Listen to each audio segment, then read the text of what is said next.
Hello बच्चों बच्चों पिछली वीडियो में हमने प्रश्नावली 3 की जो विविध प्रश्नावली है उसके क्वेश्चंस आपको समझाए और मैंने आपसे कहा था जो क्वेश्चन आपसे नहीं होते हैं आप मुझे मेरे व्हाट्सएप नंबर पर बता दें कि ये क्वेश्चन मुझसे नहीं हुए। कई बच्चों ने अपनी कुछ प्रॉब्लम्स मुझे भेजी हैं तो मैं उन्हीं समस्त समस्याओं को इस एक वीडियो में समझा रहा हूँ। आप पूरी वीडियो ध्यान से देखेंगे और कंप्लीट वीडियो देखने के बाद इस प्रश्नावली 3 को कंप्लीट आप नोट्स में बनाएंगे। ठीक है, स्टार्ट करते हैं। सबसे पहला क्वेश्चन जो मुझसे पूछा गया वो ये पूछा गया कि यदि क्वेश्चन नंबर 3 ए दे रखा है बी दे रखा है, सवाल कह रहा है ए गुना बी निकालो। ए गुना बी मतलब इन दोनों मैट्रिक्सों का क्या करना है, गुना। सरल है लेकिन हो सकता है कोई कॉन्सेप्ट बायस प्रॉब्लम हो। देखो, दो मैट्रिक्सों का गुना बेटा कैसे करते हैं, पहली पंक्ति गुना होती है पहले स्तंभ से, और जब एक पंक्ति एक स्तंभ से गुना होती है तो गुना कैसे होता है, पहला अवयव पहले अवयव से गुना प्लस आएगा। क्यों, एक पंक्ति एक स्तंभ से गुना हो रही है और दूसरा अवयव दूसरे अवयव से गुना। अब आगे प्लस का काम भी नहीं है और कुछ स्तंभ भी नहीं है, पहली पंक्ति गुना हो गई। अब किसका नंबर है, दूसरी पंक्ति का। -15 + 4, उत्तर आ गया 3 - 11। बताओ बेटा, सरल है, कोई दिक्कत। दो मैट्रिक्सों का गुना आराम से कर लो समझते हुए। करें अगला क्वेश्चन स्टार्ट। अगला क्वेश्चन नंबर 7 क्वेश्चन पढ़ें आप। वो कह रहा है ए नाम की एक मैट्रिक्स है जिसका क्रम दिया गया है 3 × 4। ए नाम की एक मैट्रिक्स का क्रम दे रखा है, वो बी का क्रम पूछ रहा है। वो कह रहा है बी का क्रम बताओ, बी का क्रम बताओ, पूछ रहा है बी का क्रम वो पूछ रहा है और कह रहा है कि ये बी नाम की मैट्रिक्स का क्रम इस प्रकार है कि ए गुना बी टी और ए टी गुना बी दोनों ही परिभाषित हैं। बी का क्रम पूछ रहा है और कह रहा है ए गुना बी टी और ए टी गुना बी, उल्टा लिख दिया मैंने, पहले ये कह रहा है ए टी गुना बी और ए गुना बी टी दोनों परिभाषित हैं। कॉन्सेप्ट का क्वेश्चन है, ए की कोटि दे रखी है, बी की पूछ रहा है। मैंने कहा माना बी की कोटि है m × n, मतलब पंक्तियों की संख्या n और स्तंभों की संख्या n मान लिया मैंने। वो कहता है ए टी गुना बी परिभाषित है, तो आपने कहा ए टी गुना बी परिभाषित है मतलब ए का ट्रांसपोज और मैट्रिक्स बी का गुना हो सकता है, और गुना हो सकता है तो आपने कहा गुना तो जब ही होवे जब इनकी कोटियों को लिखो पहले। तो ए का ट्रांसपोज बोलो बेटा, यदि ए की कोटि 3 × 4 है ए की, तो ट्रांसपोज की क्या होगी। आपने कहा सर ट्रांसपोज में पंक्तियां स्तंभ बनती हैं और स्तंभ पंक्ति बनती है, तो ट्रांसपोज की कोटि यही होगी। और बी की कोटि हमने मानी है m × n।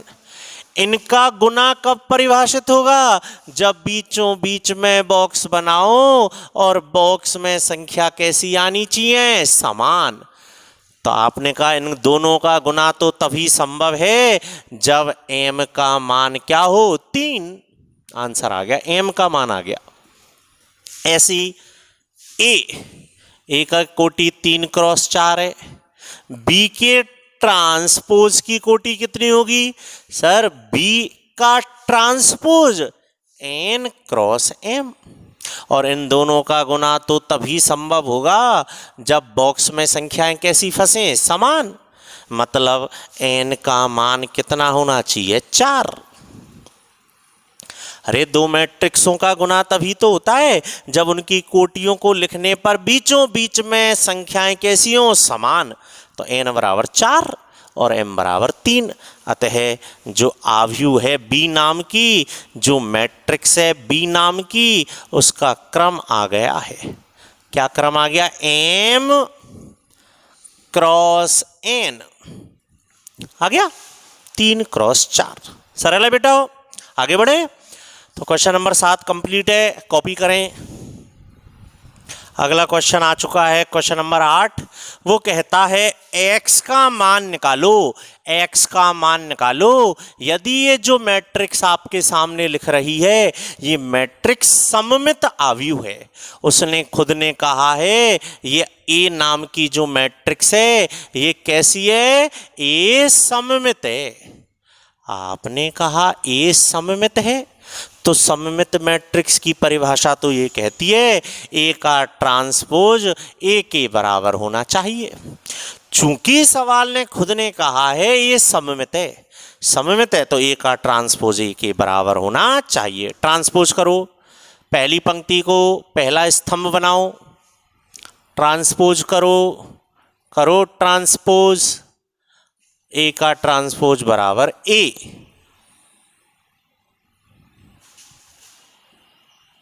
ए का ट्रांसपोज बराबर होना चाहिए ए के, ए का ट्रांसपोज बराबर ए। करो तुलना बेटाओ, मुझे x का मान निकालना है ना, x का मान निकालना है तो तुलना कर दो। तुलना करने पर माइनस एक्स बराबर आ गया 4, तो x बराबर कितना आ गया, -4। उत्तर आ गया। वो यही कह रहा था x का मान निकालो यदि ये सममित है। क्लियर, आगे बढ़ें। क्वेश्चन नंबर 11 चालू करते हैं। सवाल कह रहा है एक मैट्रिक्स आपके पास दे रखी है, वो कहता है इस मैट्रिक्स ए को सममित और विषम सममित, सममित और विषम सममित आव्यूह के योग के रूप में व्यक्त करो। वो चाहता है आप मैट्रिक्स ए को सममित आव्यूह और विषम सममित आव्यूह के योग के रूप में व्यक्त करें। बेटा हमने एक प्रमेय पढ़ी है, वीडियो नंबर 4 देखें आप, पार्ट 4 इसी चैप्टर का। हम किसी भी वर्ग मैट्रिक्स ए को, मैंने वहाँ लिखाया है, हम किसी भी वर्ग मैट्रिक्स ए को सममित और विषम सममित के योग के रूप में व्यक्त कर सकते हैं, जहां हम सममित आव्यूह को P से दर्शाते हैं, विषम सममित आव्यूह को हम Q से दर्शाते हैं।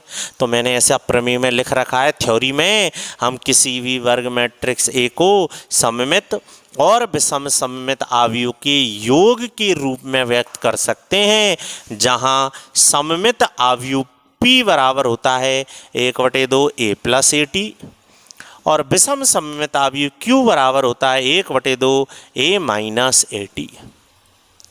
आप इस प्रमेय को जब लगाएंगे तो आप समझ रहे हैं आपको AT की जरूरत पड़ेगी, इसलिए हम शुरू में क्या निकाल रहे हैं, AT। बोलो AT 6 2 5 4, ट्रांसपोज निकाल लिया। अब हमें सममित आव्यूह बनाना है तो हमने पहले निकाला सममित आव्यूह। ए नाम की जो मैट्रिक्स है उसका सममित आव्यूह P, और P का सूत्र है 1/2 a प्लस AT।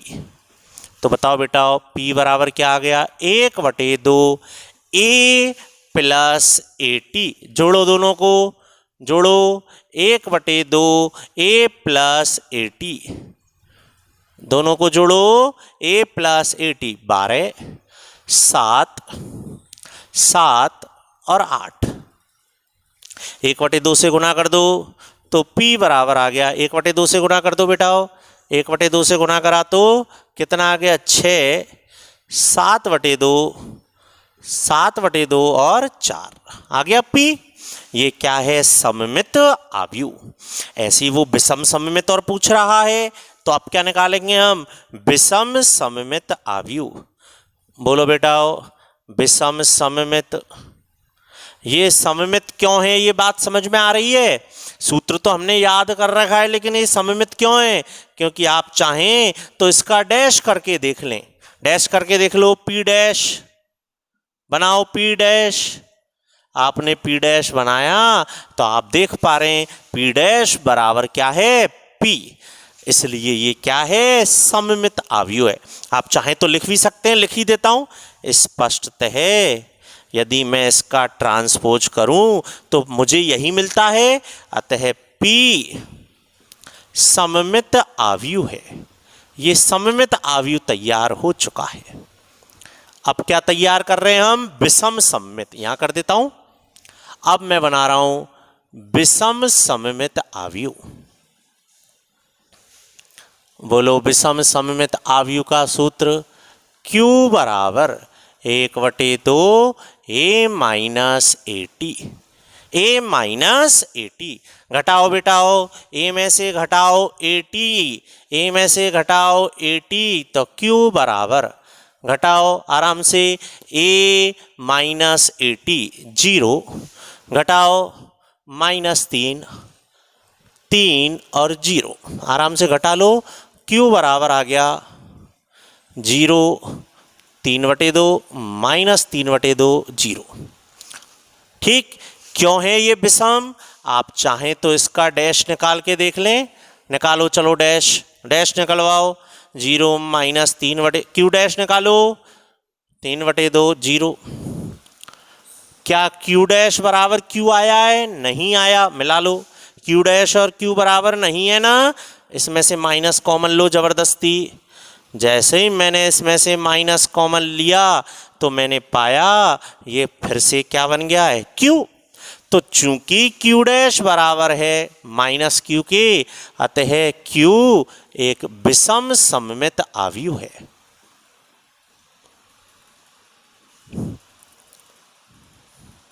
Q एक विषम सममित आव्यूह है। ठीक है बेटाओ, मतलब उसने ये कहा था मैट्रिक्स A को सममित और विषम सममित के योग के रूप में दर्शाइए। सममित आ गया, विषम सममित आ गया, तो A बराबर क्या होता है? P + Q। तो दर्शाना हो रहा है, उसने कहा है मैट्रिक्स A को सममित, तो ये रहा सममित, और विषम सममित, ये रहा विषम सममित के योग के रूप में व्यक्त कीजिए। केवल व्यक्त करना है, सममित और विषम सममित के योग के रूप में व्यक्त करना है। कर दिया व्यक्त, केवल व्यक्त करना है। अब आप इनको जोड़ के देखो, ए ही आएगा। जोड़ के देख लो, जोड़ना नहीं है, केवल व्यक्त करना। लेकिन उत्तर की जांच कर लो, जोड़ो। 6 + 0 6, 7/2 -3/2 2, जोड़ के देखो 5 और 4। ठीक है, तो हम आंसर की जांच भी कर सकते हैं। अच्छा सवाल है, एक ही सवाल है ऐसा, कॉपी कर लो अच्छे से समझते हुए। क्वेश्चन नंबर 12 आपकी स्क्रीन पर आ चुका है। एक ए नाम की मैट्रिक्स आपको दे रखी है बेटाओ, वो कह रहा है सिद्ध करो। ये 4, 1 2 3 4 और 5 सिद्ध करने हैं आपको। आपने देखा फर्स्ट में और सब में देखो, जो सिद्ध करना है उसमें AT तो चाहिए का चाहिए AT। तो सबसे पहले AT तो तैयार कर ही लेते हैं। AT बराबर ट्रांसपोज करवा दो। ट्रांसपोज तो तैयार कर ही लेते हैं, काम आएगा। अब पढ़ो इसका पहला पोर्शन।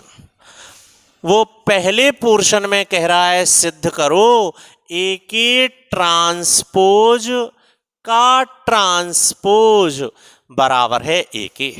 तो बेटा A का ट्रांसपोज तो ये रहा, और इसका भी क्या करना है? ट्रांसपोज। तो इसका AT का ट्रांसपोज कराओ, इसका और ट्रांसपोज कराओ। ट्रांसपोज का मतलब जानते ना आप, इसकी पंक्तियों को स्तंभ बना दो। बनवाओ इसकी पंक्तियों को स्तंभ, इसकी पंक्तियों को स्तंभ बनवा दिया मैंने। पहली पंक्ति पहला स्तंभ, दूसरी पंक्ति दूसरा स्तंभ, और तीसरी पंक्ति तीसरा स्तंभ। पहले A का ट्रांसपोज किया, फिर इसका पुनः ट्रांसपोज किया, और आपने देखा ट्रांसपोज करने पर तो ये पुनः किसके बराबर आ गया? A के। ये लो, पहला तो सरल है, सिद्ध हो गया। कॉपी कर लें स्टॉप करके। LHS उठाया और RHS आ गया। ठीक है बेटा, कोई परेशानी? इसी का दूसरा, वो कह रहा है सिद्ध करो A + AT सममित आव्यूह है। सिद्ध करो A + AT सममित है। तुमने कहा ये सिद्ध करना है ये सममित है, तो पहले इसको तो तैयार करो। देखो हम पढ़ के आए, कोई कहता है सिद्ध करो B एक सममित आव्यूह है, सिद्ध करो B एक सममित है, तो पहले B को लाओ, फिर उसका ट्रांसपोज करो, और यदि वो ट्रांसपोज B के बराबर ही आ जाए, उसी के बराबर, साबित हो जाएगा ये सममित है। तो वो कहता है सिद्ध करो ये सममित है, तो पहले इसको तो तैयार करो।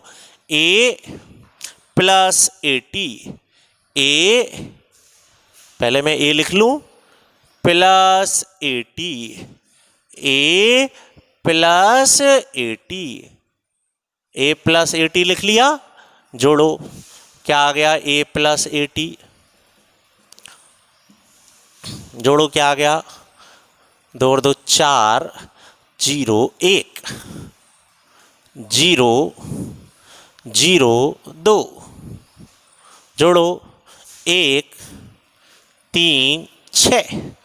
वो कह रहा है सिद्ध करो A प्लस AT एक सममित आव्यूह है। बेटा कहीं जोड़ने में गलती तो नहीं है, 2 प्लस 2 देख लो, 2 और 1 3 आएगा यहाँ। वो कह रहा है सिद्ध करो A प्लस AT सममित है, तो हमने A प्लस AT तैयार कर लिया। अब यदि ये सममित है तो अब हम इसका क्या कर रहे हैं, ट्रांसपोज। A प्लस AT का क्या कर रहे हैं, ट्रांसपोज कराओ, ट्रांसपोज, इसका ट्रांसपोज कराओ। पहली पंक्ति पहला स्तंभ, दूसरी पंक्ति बना दी दूसरा स्तंभ, और तीसरी पंक्ति बना दी तीसरा स्तंभ। चूंकि इसका ट्रांसपोज करने पर यही आया है, चूंकि A प्लस AT का ट्रांसपोज करने पर A प्लस AT आ गया, देख लो मिला लो, दोनों बराबर है, अतः साबित होता है A प्लस AT क्या है, सममित आव्यूह है। ठीक है, आ गया समझ में।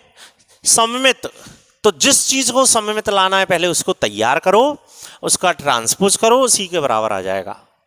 लिख लो, कॉपी कर लो। इसी का तीसरा स्टार्ट करेंगे अब हम। तीसरे में वो कह रहा है सिद्ध करो A माइनस AT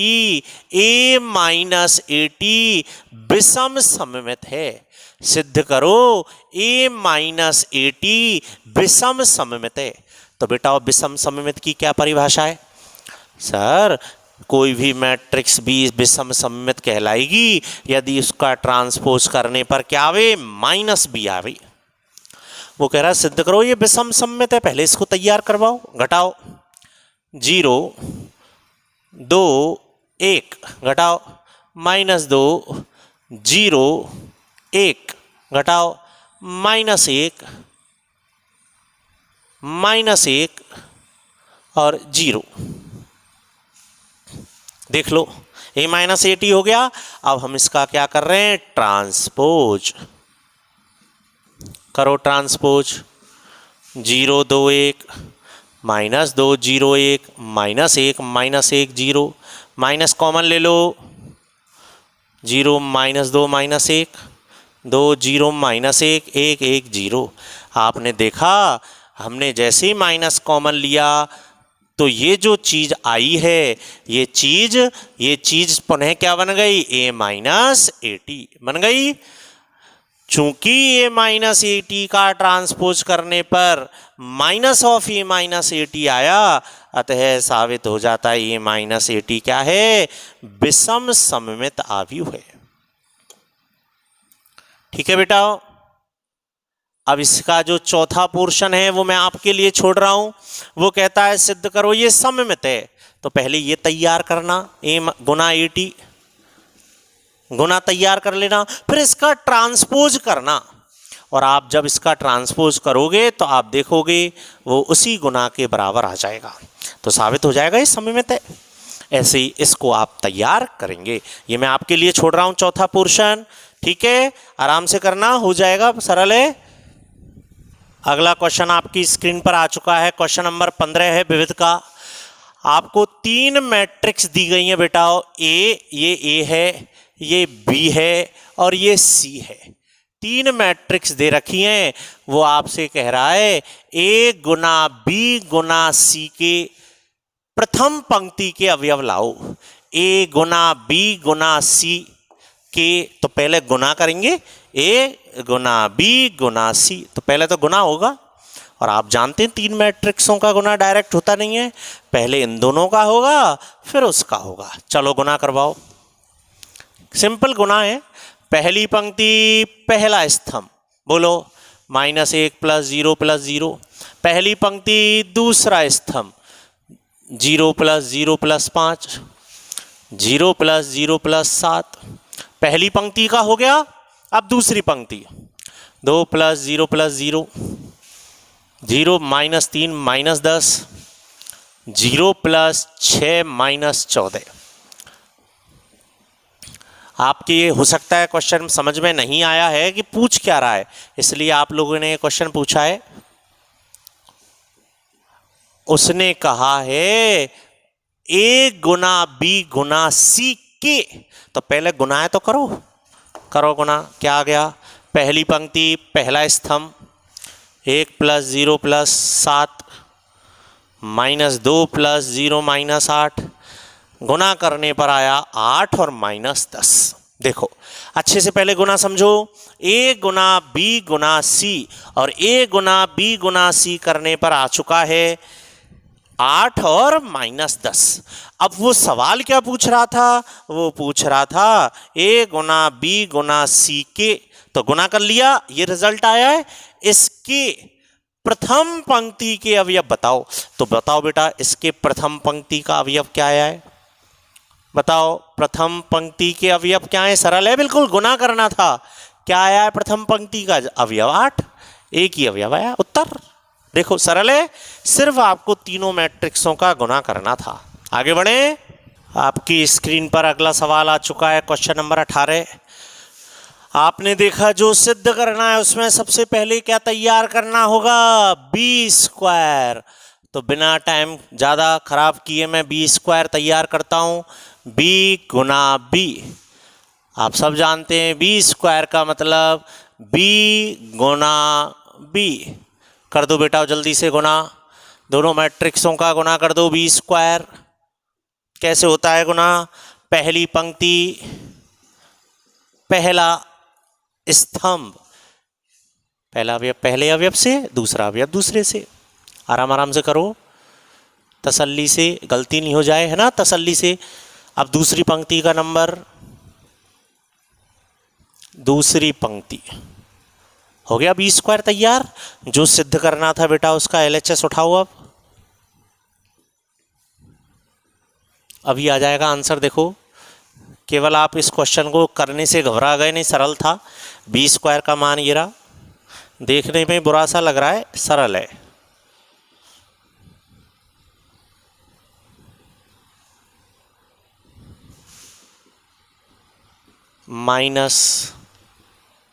-b, सही है बेटा। b² का मान रख दिया और b का रख दिया। पहले इसका गुना होगा ना, गुना करो और घटाएंगे पीछे।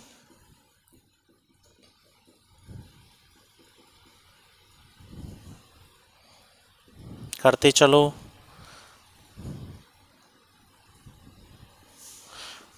चलो गुना कराओ। a का गुना इससे a² + AD, b का गुना इससे AB + BD, c का गुना इससे AC + CD, और d का गुना इससे AD + D²।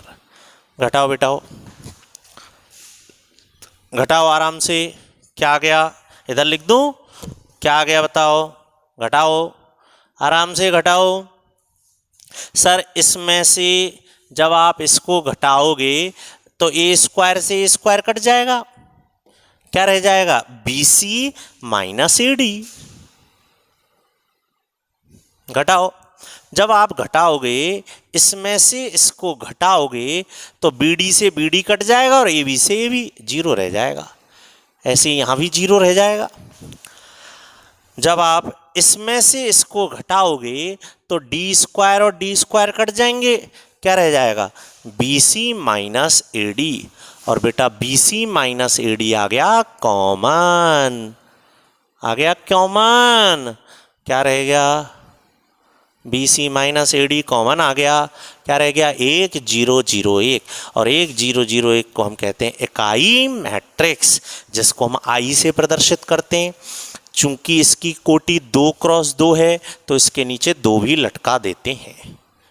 हमने LHS उठाया और RHS आ गया। अच्छा सवाल है, कैलकुलेशन है बस इसमें करें। बेटा क्वेश्चन नंबर 22 भी पूछ रहे थे कुछ बच्चे, बड़ा सरल सवाल है, मैं करा नहीं रहा, हिंट दे रहा हूं। इसमें थोड़ा सा मिसप्रिंट है सवाल में, सवाल सही कर लेना। उसने A नाम की मैट्रिक्स आपको दी है, B नाम की मैट्रिक्स आपको दी है और C नाम की मैट्रिक्स आपको दी है। पहले में वो कह रहा है A² बराबर B² बराबर C² बराबर -I। आपसे ये सिद्ध करवा रहा है A² बराबर B² बराबर C² बराबर -I। तो बेटा ये तो आप कर लोगे। A² का मतलब A गुना A निकालना, B² मतलब B गुना B करना और C² मतलब C गुना C करना। आप देखेंगे माइनस कॉमन लेने पर ये बन जाएगा, माइनस कॉमन आएगा जब 1001, और 1001 को हम क्या कहते हैं, इकाई मैट्रिक्स। ठीक, एक बात ध्यान रखना, जब आप गुना करोगे कहीं आयोटा स्क्वायर बन जाए ना, आयोटा स्क्वायर का मान -1 होता है, हम जानते हैं। आयोटा का मतलब जानते हो ना तुम, √-1, और इसका वर्ग करते हैं तो -1 आता है, ठीक है ना। तो कहीं आयोटा स्क्वायर बने ना, -1 लिख देना। ओके बेटा, इसी के दूसरे में सिद्ध करवा रहा है A गुना B। आप A गुना B करना पहले, बराबर माइनस हो रही -BA है, -BA, ठीक, और बराबर लाना है -C।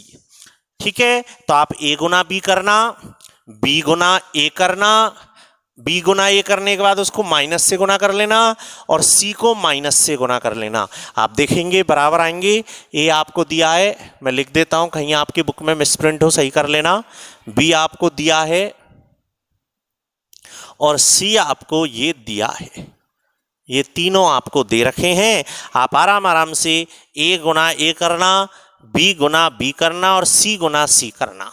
ठीक है, जहां आयोटा स्क्वायर बन जाए उसकी जगह -1 लिख देना। ठीक है बच्चों, आपने जितने भी क्वेश्चंस मुझसे पूछे थे अलग अलग, मैंने सारे क्वेश्चंस इस वीडियो में कवर किए हैं। अब आप प्रश्नावली 3 बिल्कुल कंप्लीट करें, क्वेश्चंस आप करें, थ्योरी में आपको भेज दूंगा। मैंने आपको पिछली वीडियो में भी कहा था, आप अपना नाम और अपने स्कूल का नाम लिखकर मुझे इस नंबर पर व्हाट्सअप करें। लिख दें कि सर हमने प्रश्नावली, पहले पूरी वीडियो देखें, प्रश्नावली 3 की पहले पूरी वीडियो देखें कंप्लीट, और नोट्स के लिए थ्योरी के आप मुझे इस नंबर पर मैसेज कर दें। ठीक है बच्चों, अगली वीडियो में हम नई प्रश्नावली स्टार्ट करेंगे। आप तब तक इस जल्दी से आज ही इस प्रश्नावली को निपटा दो, बिल्कुल ख़त्म कर दो। ठीक है बच्चों, बाय बच्चों।